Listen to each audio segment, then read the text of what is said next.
Ja, jetzt sieht sie gerade in so einem kleinen Kaffeehaus im Schanigarten. Ja, das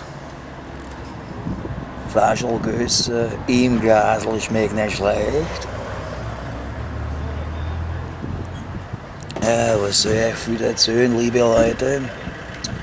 Es ist Samstagnachmittag, strahlendes Wetter, man sieht es, ober der Markise. Ja, nee, was könnt ihr jetzt alles sagen? Ja, die Arbeitswoche war sehr hart, ja. Ich habe einen Batzen Steifen in der Hosen. Ich hätte das gern ein wunderschönes Mädchen, ja, gern vernaschen, ja. Ja, da ist meine Zigarette, ja. Marlboro Gold, obwohl die Packung weiß ist. Ein Trottelverpackung, ein Trottelverpackungsdesigner. Jetzt hat gerade so ein Dorftrottel Tüt laut, ja. Ein zweiter auch, ein dritter auch, das reinste Tüt-Konzert, ja. Na, Musik gibt es keins in dem Lokal, im Schanigarten sowieso nicht.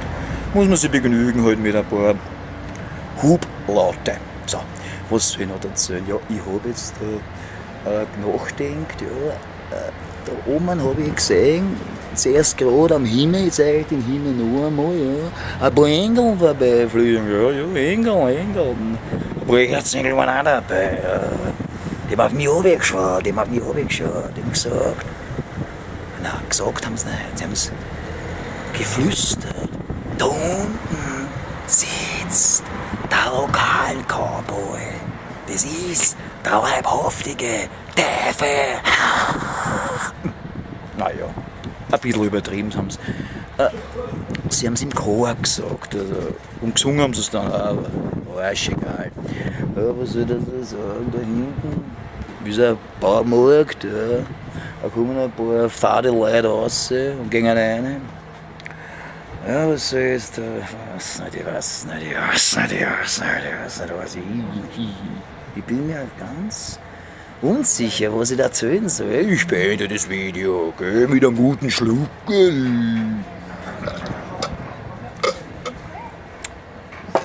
Wieder schon.